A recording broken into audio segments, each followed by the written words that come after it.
Greetings, magical souls. I wanted to come on today to share something that I think people may find useful. I feel like some of us, as we are walking this journey, a lot of us are learning about our emotions, how to understand them, how to master them, so that we don't keep feeding the system that keeps sort of getting us embroiled in things that we don't really need to be giving our energy to. It's also helpful, though, just in general managing of relationships and day-to-day things. And I feel like as we venture further along this path, we are moving into more of that mastery phase, a lot of us, particularly if you've been doing the work for many years. But even if you haven't actually, this might help to just fast track you with certain things. So I really want to talk about our emotions, what I've come to realize about our emotions, that there's a positive side to even negative emotions. And then I want to touch on talking about sort of negative things that seem to be quite rampant in the spiritual community at the moment. Like, I just hear so many people talking about, I'm being psychically attacked, or I'm being attacked, I'm under attack. I want to touch on some of those things from my experience. And as always, I know I don't always say it in these videos, but always take what resonates. I'm merely sharing my experience, and it doesn't mean that it's right for you. So thank you for being here. What I would first like to start with is that during the course of last year, before my soul intervention, I had started to dive into all the things that I had put on the back burner, because I had a couple of months where I was really quiet. And when I tuned into that, like, oh, why am I so quiet? I realized that I had an abundance of something that most people would kill for, and that was time. And so I decided, well, how am I going to use that time? And this was diving into all of these things: astrology, gene keys, human design. I'd had the charts, I hadn't had anything done with them. Everything was a big muddle. It was like, what does all this mean? And it kind of felt like, okay, now I'm going to start diving into some of this stuff. I've shared on videos before, things like my soul plan and that kind of thing really had more of an impact for me. But I still was being nagged to dive into my gene keys and my human design. There was something about it that was calling to me and intriguing me. And I'm really glad I did, because aside from the fact that I've come to understand what it is, and that the way people talk about it often does it a bit of a disservice, because everybody likes to put themselves in the boxes of the type or the profile or whatever it is. Which is ironically exactly what it's not for. It's for you to stand in your uniqueness, but us as humans are always trying to find little boxes for everybody to go in. But aside from that, it was really, really helpful in terms of what I came to understand about my emotions. So without going into all the detail, we know that we are emotional beings, and a lot of us are ruled by our emotions because we've never been taught what emotions actually are. And that is just really waves of energy.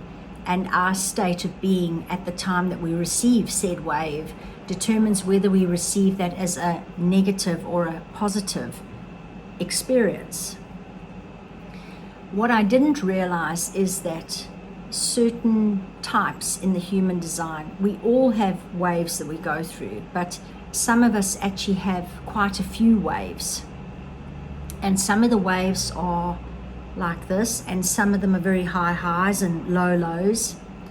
But what was really, really interesting is that I wanted to understand this emotional wave. So what I did for 90 days was I logged a spreadsheet.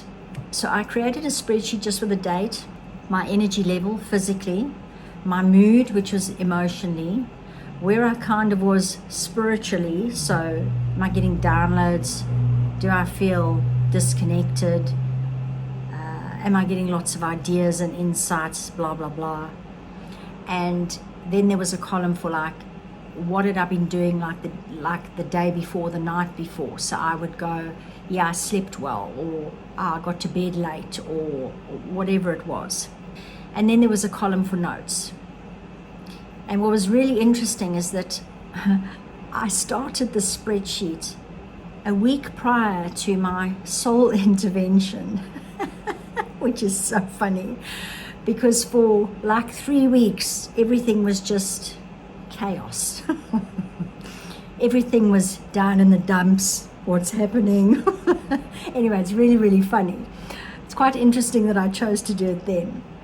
But after that, and even though I was still coming out of my soul intervention, what it allowed me to do is every morning, or at least every second day, I got to go in. I was actually really, really good about it because I wanted to just track my wave. In human design, they say that some people actually will notice that their wave actually has a rhythm. So you can start noticing almost that you've got a certain time frame where you're building up, and then it starts to come down, and then it starts to build up. And that can be really, really rhythmical. And if you start to know yourself and understand yourself, you can then work out where those are going to be. So by the end of the 90 days, I had all this data. And when I really dived into it, I was absolutely blown away by what it was showing me.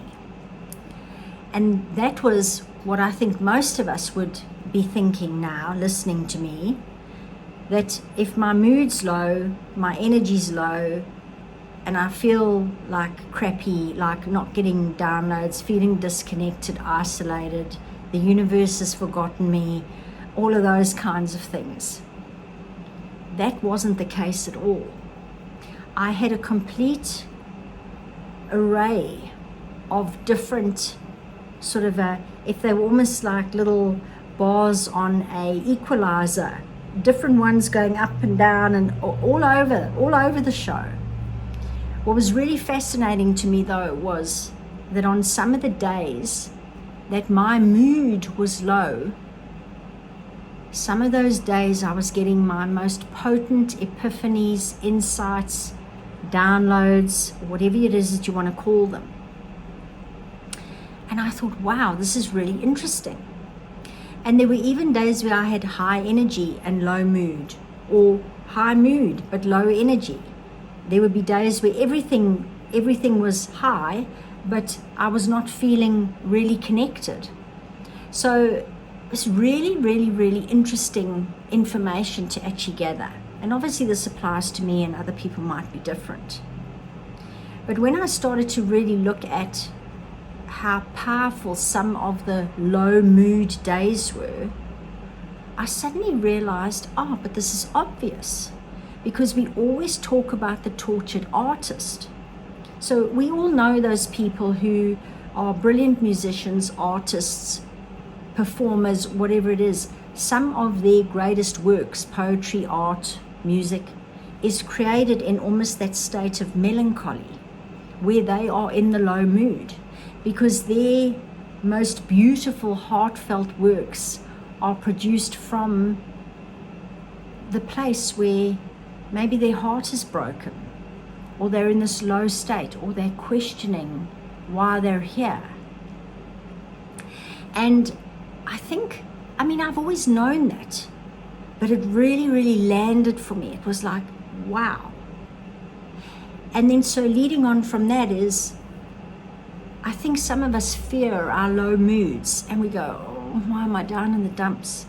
And this is what I was doing, and this is another important piece for me to share. And that is that the low mood doesn't mean something needs to be fixed.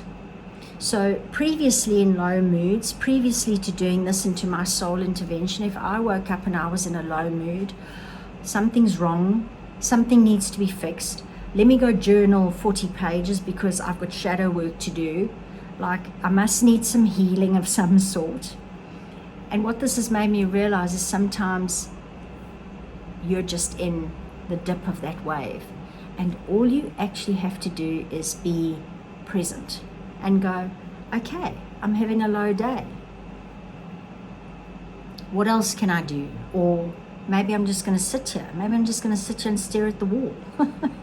Maybe I'm just going to be present with myself. So it was really, really interesting. This leads me into the second part where I said I was going to talk about these spiritual attacks and people feeling like they're getting attacked all the time.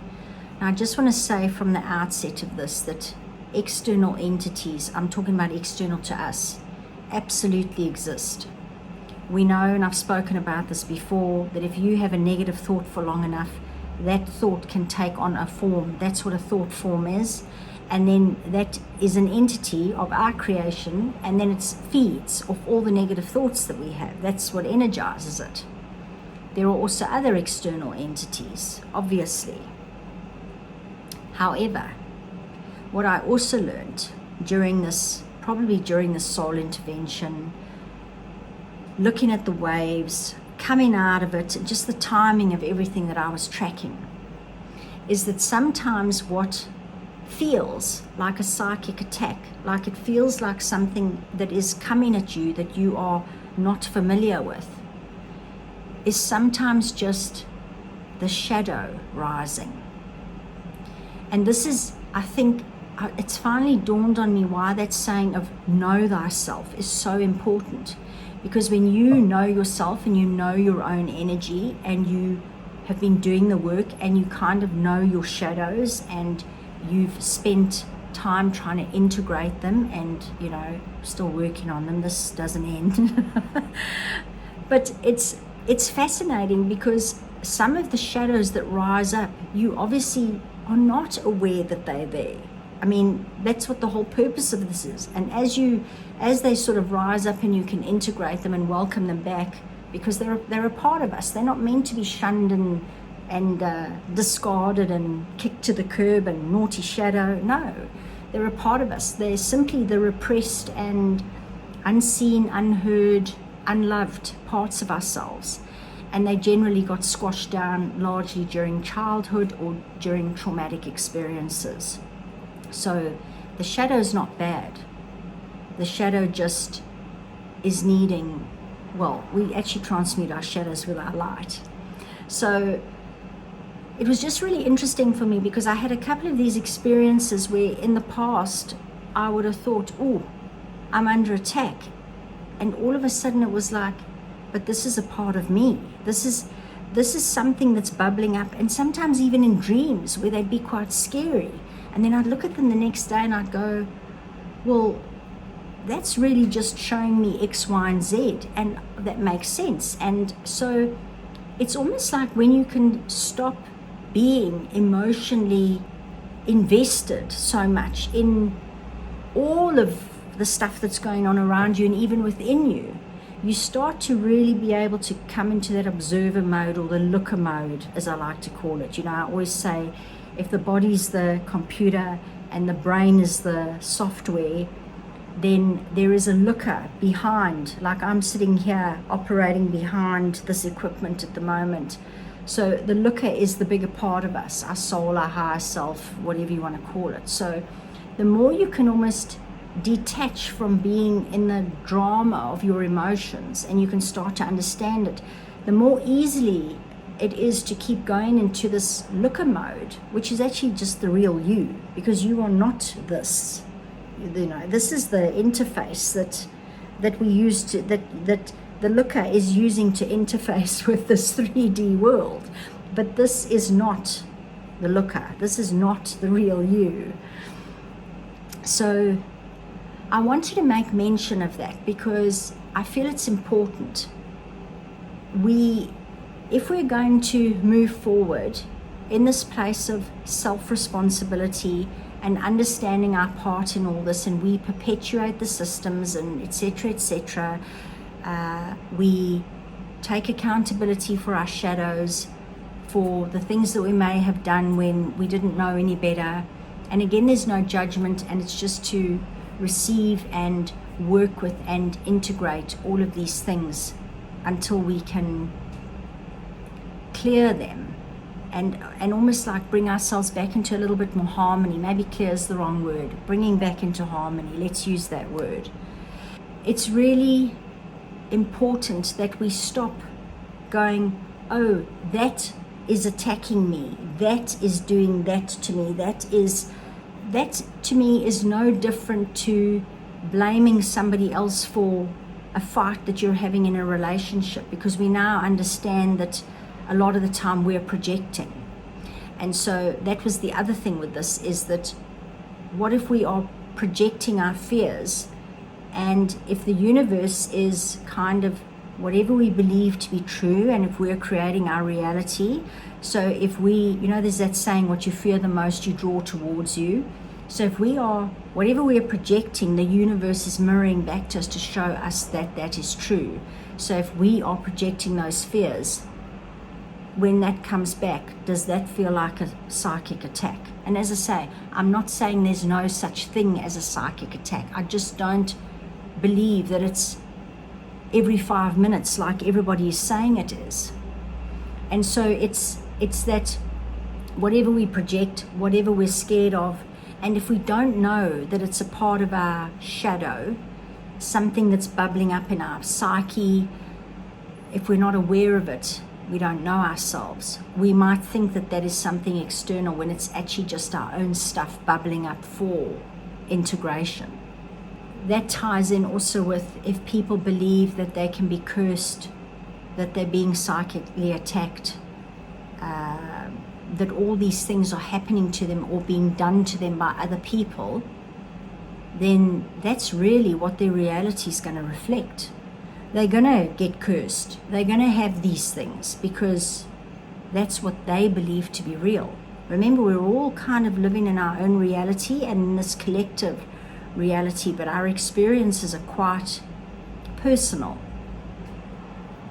So I wanted to just raise that, because if there's anybody out there who maybe is living in fear because they think that something external is attacking them, perhaps there is another answer to this. And I now want to lead into the light, because if you really do have something external attacking you, what can you do about it? Because there's all this talk about protecting and boundaries and keeping stuff out. We want to keep out the negativity. And if we want all these beautiful scalar waves that are in the universe and all around us to flow through us and to live in harmony and peace with everything around us and truly be part of the all that is, I don't believe that erecting so-called boundaries to keep things out is the answer. Because if you want to keep something out and you've got a wall around you, well, you can't let anything in either, can you? You can't let the love in. And I know this from personal experience, because I spent years with very, very, very thick, high walls up around my heart, because I couldn't handle this planet and the world, and the animals always managed somehow to get in. But as far as relationships and things with other people, I was very cold and I was very detached. And the thing is that up until quite recently, I've realized that I just wasn't allowing myself to be loved, and I wasn't allowing the love in. So if you're going to have these sort of walls up and be in protection mode, whether you're protecting your heart or protecting your field or whatever it is, if you're doing anything to protect yourself, by implication you are, well, it is a slightly fear state, because if you need protection, you're fearing something. But also, if you are trying to protect yourself, then you need to keep things away from you. So then, if everything is neutral around us, how does it come in? How does it know whether it's good or bad if it's neutral? Because then everything's going to be kept out. So it was something that really, really struck me, and I hope this is making sense, because it's quite difficult to articulate. But the thing that I wanted to mention on that is, if a couple of years ago I heard somebody saying that your light is the only thing that you need to protect you. And of course, at that time, as I've just said, when I used to think that I was getting psychically attacked, I thought this person was on drugs, quite frankly. It was like I don't know why you're saying that, but you're wrong. And now I have a slightly different opinion on the matter from where I'm sitting. And this is what's so interesting, because as we evolve and grow and as we go through our experiences, somebody that we may have disagreed with many years ago, all of a sudden we can see their viewpoint. And that's what's so interesting about this journey, because when you can look at all these perspectives, she was not wrong then. I just didn't agree with her, and that's fine. And maybe I'm agreeing with her more now, and that's also fine. But so what if I wasn't? I mean, it's not the issue, but it's an interesting observation.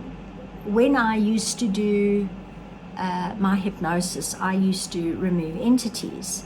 And what was so fascinating for me is that in the removal of these entities, in a nutshell, they used to want to feed off people's darkness. So often if somebody has an addiction or is trapped in their own darkness, that kind of things. As I said, mental thoughts, love feeding off anything negative. They are also frightened of their light. So they don't, because my question was, well, why don't they just be the light? Like, what's wrong with our light? Why are they feeding off all the low stuff, all the low moods, the guilt, the shame, the anger, and it was like, well, because they're frightened of their light. And so what we would do is we would show them their light, because of course everything comes from the light. Everything is the light, even the darkness. The darkness is just the light that's forgotten itself. So from that perspective, this makes so much sense, that your light is the only thing that you need to protect yourself. So a simple analogy is, if you've been down in shame and guilt and that kind of thing, and you've been vibrating here sort of on that vibrational scale, and all of a sudden you lift your, and you've got friends here, you've got passengers, that's what I call them, entities, people, these little creatures hanging around that feed off said fear, shame, blame, woe is me, pity, whatever it is, apathy, all those kinds of things.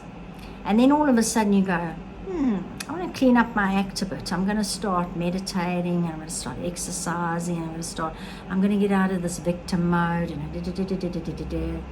well, these little passengers now are going, now there's a mismatch. So immediately as you begin to raise your vibration or state of being, if I can call it that, these guys are no longer at that level. And so automatically your light becomes far too bright for them, and they don't want to hang around in the light. They're scared of the light. I was reminded of that quote that I once saw by Marianne Williamson, and she said, our deepest fear is not that we are inadequate. Our deepest fear is that we are powerful beyond measure. It is our light, not our darkness, that most frightens us. I was struck by that, because it's interesting, because if I looked at the entities, they were also frightened of the light. What if just you standing in your light, your authentic self, beaming out your light for everybody to see far and wide, whether they're visible to us or not, is your protection? What if you don't need all these complicated rituals? Of course you can work with your team and what have you, but all I'm saying is that this is just, instead of us trying to do something, why don't we rather try to be that? Be the light, be the wave of goodness that travels out into the world. So anyway, I hope that's given you a little bit of food for thought. It makes a lot of sense for me, because we know our inner light is our God spark, or our connection to source. The light that lives within us is the same light of source. We know that we are all divine sparks of source. So it would make sense to me that if our divine light inside of us is pure source energy, if we shone that out, well, nothing that was not of pure vibration would be able to come in. And at the end of the day, again, it all comes down to knowing yourself and discernment. and knowing your energy, then you know when something's coming in that's not yours. It was just, I wanted to offer this different perspective because I feel it's quite powerful. And then just lastly to mention just one thing that many years ago, I can't remember the lady that said it, but she had this beautiful post on boundaries. And I spoke about boundaries a couple of minutes ago. And she said boundaries are not to keep things out. Boundaries are there to actually protect your ability to remain loving. And just think about that, to protect your ability to remain loving. So in other words, if you can remain loving, which to me is being in that light, if you can remain loving, and so that's in the car when somebody's cutting you off, when somebody's doing something that's not nice to you, or what have you, if you can remain loving, you're just rippling out the love that you are the whole time. What a beautiful boundary. Because you're then not, it's not like it's an external wall. All a boundary is protecting your ability to remain loving, not actually keeping things out. And I love that. And I wanted to share it because it's so important. If you have also got people around, so if you're interacting with somebody and they are behaving in a way that makes it completely impossible for you to remain in that loving state, that is always the kind of relationship that you need to walk away from. Because remember, you can't tell that other person how to behave and what to do. Yes, you can manage your triggers and what have you, but if somebody has just got an energy around you, whatever, they don't even have to be doing anything to you. They don't even have to be triggering you. But if you find that their energy is having an impact on your energy, and you find that you are not able to remain in that your love doesn't feel like it's protected, that you come away and you feel like you are not that love, then you absolutely owe it to yourself to disconnect from those people. It is the most loving thing that you can do. So that's what the boundary's for. And the reason it's loving is because if you are surrounded by people who almost take you out of your light and out of your love, then as you walk through the world, you are not standing in that light and that love. You are either depleted or sucked, you've got the life sucked out of you or whatever it is, and you then don't emanate that. So by having people around you that basically can be around you and you are able to remain loving in their presence, that means that as you go and you walk around in the world, you are able to spread your love everywhere you go. I hope that this video has allowed you to see that not all down in the dumps is bad. In fact, some of it is the most beautiful place for things to be created. We need to start looking at this differently. That not everything is a psychic attack. That knowing thyself is becoming really important, and understanding how energy works and emotional waves. That you may not have to have walls up around you and boundaries to keep things out. And you may not have to walk around worrying about protection all the time. All of this is interlinked and intertwined. And obviously, if you go out when you're in a low state, maybe you're in one of those, the lowest waves and whatever, and you interact with somebody and you are not at your best, yes, you might bring home some of their energy or their negativity, and then you can deal with it. But it's knowing that you're in the low wave that then does that. Because what I feel is happening is you may not realize you're in a low wave, you go out, you engage with somebody, they maybe throw some negativity at you or whatever, and then that's almost you're carrying that around in your energy field, and maybe that's what kind of just sits there, and a couple of days later also makes you feel like a little bit, what's going on, like, I feel like something's, because that energy is not yours, it's the negativity from the other person. But if you had realized that you were down, you could have either chosen not to go out that day, and maybe if that's not possible, that's when you go, okay, what can I do to just sort of give myself a little bit of a a little bit of how can I blanket myself? Or when you're exposed to those things, and if you are an empath and if you're aware that you pick up those energies, when you come home, you do something there and then to just cleanse and clear yourself. And it can be as simple as having a very intentional bath or shower. So all I'm saying is this is really a taking a responsibility of one's own energy. I've done that. Okay, now I need to have an intentional bath and shower.